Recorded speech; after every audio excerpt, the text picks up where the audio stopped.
আমাদের দেশের pay scale অর্থাৎ ২০১৫ সালের পে স্কেলের সবচেয়ে বড় সমস্যা হলো আপনি মূল বেতন অনুযায়ী যেভাবেই বেতন সাজান না কেন অর্থাৎ বেতন বৃদ্ধি করান না কেন নিম্ন গ্রেডধারীগণ ভীষণ রকমের বৈষম্যের জাতাকলে পতিত হবেন। তাহলে অন্য দেশগুলোর কি অবস্থা? পার্শ্ববর্তী দেশগুলোতে তাদের বেতন স্কেল বা গ্রেড এবং সর্বনিম্ন এবং সর্বোচ্চ বেতনের পরিমাণ কত? আজ আমি তুলে ধরার চেষ্টা করব পার্শ্ববর্তী দেশের সাথে আমাদের দেশের পে স্কেলের কি পার্থক্য রয়েছে সেগুলো।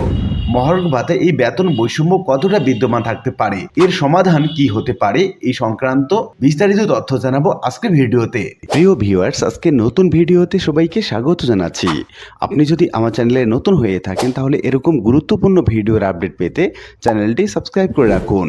ভালো লাগলে লাইক কমেন্ট করুন আর সম্পূর্ণ ধারণা পেতে পুরো ভিডিওটি না টেনে দেখুন। তাহলে শুরু করা যাক। জাতীয় পে স্কেল হচ্ছে কোনো দেশের সরকারি কর্মকর্তা বা কর্মচারীর বেতন ভাতা দিয়ে এবং অন্যান্য সুযোগ সুবিধা সংক্রান্ত নীতিমালা। বাংলাদেশের পে স্কেল এবং অন্যান্য দেশের পে স্কেলের সাথে যদি তুলনামূলক আলোচনা করা যায় তাহলে আমরা দেখতে পাবো বাংলাদেশের পে স্কেল গ্রেড সংখ্যা হচ্ছে 20টি, পাকিস্তানের পে স্কেল গ্রেড সংখ্যা 22টি, ভারতের পে স্কেল গ্রেড সংখ্যা 18টি, যুক্তরাষ্ট্রের পে স্কেল গ্রেড সংখ্যা 15টি, ফিলিপাইনের পে স্কেল গ্রেড সংখ্যা 33টি, কেনিয়ার পে স্কেলে গ্রেড সংখ্যা 18টি। এখান থেকে আমরা ধারণা নিতে পারি আমাদের দেশের পে স্কেল কতটা আন্তর্জাতিক মানের।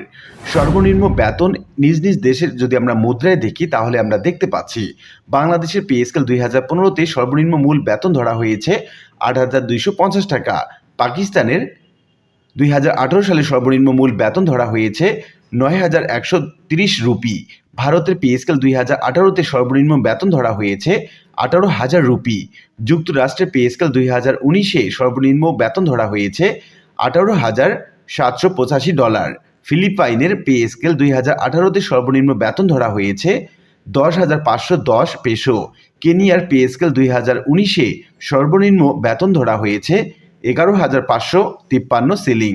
এখন আমরা দেখব সর্বোচ্চ মূল বেতন নিজ নিজ দেশের মুদ্রায় কত টাকা হয় সে বিষয়ে।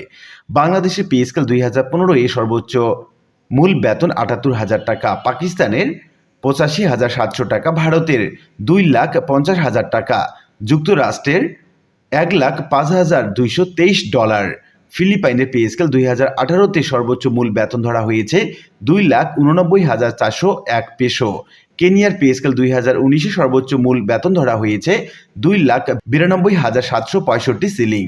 সর্বোচ্চ এবং সর্বনিম্ন বেতন দেখে আপাতত মনে হচ্ছে বাংলাদেশের পে স্কেল ঠিকই আছে বোধ হয়।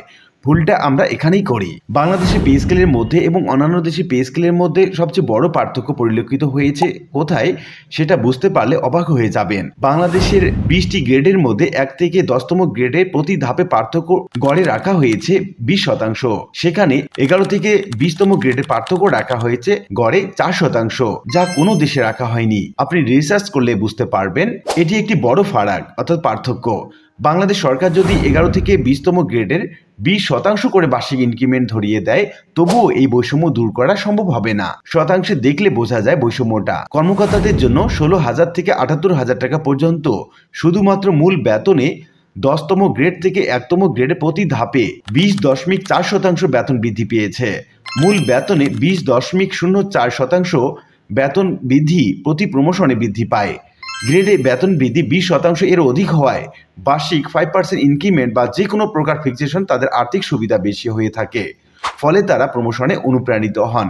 কর্মকর্তা এবং কর্মচারীদের বাসা ভাড়ায় পার্থক্য 33,400 টাকা, কর্মচারীদের জন্য 8,250 টাকা থেকে 12,500 টাকা পর্যন্ত শুধুমাত্র মূল বেতনে 11 থেকে 20তম গ্রেডে প্রতি ধাপে গড়ে 4.28% বেতন বৃদ্ধি পেয়েছে।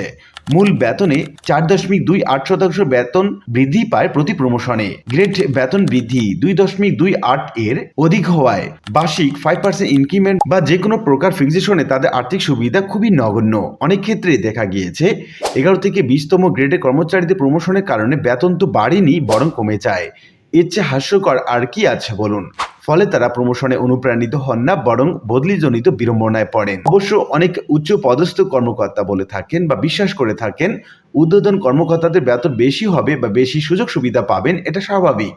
কিন্তু বেশি বেতন বা সুবিধার মধ্যে 8ম পে স্কেল 2015 সীমাবদ্ধ নয়, বরং বৈষম্যটা এখানে বেশি ফ্যাক্ট। বেতনের ধাপের শুরুর পার্থক্যটা এখানে বেশি ফ্যাক্ট। এর পার্থক্যটা এমন যে কর্মকর্তাদের যেখানে 10% সেখানে কর্মচারীদের 80% বেতন বৃদ্ধি সমান। এখন আসা যাক মহার্ঘ মহার্ঘ ভাতার ব্যাপারে এখানে আপনি যেভাবেই মূল বেতন অনুযায়ী সাজান না কেন বৈষম্য থাকবেই। এর জন্য দরকার 10টি ধাপে বৈষম্যহীন নবম পে কমিশন গঠন করা। আর তাহলেই কর্মচারীরা স্বস্তি পাবে এবং বৈষম্য কমে যাবে এবং কর্মচারীরা তাদের প্রাপ্যতা অনুযায়ী বেতন পাবেন। আশা করি বিষয়টি বুঝতে পেরেছেন। আর আজকের ভিডিওটি এ পর্যন্তই। আশা করি ভিডিওটি আপনাদের ভালো লেগেছে। ভিডিওটি ভালো লাগলে লাইক কমেন্ট করতে ভুলবেন না।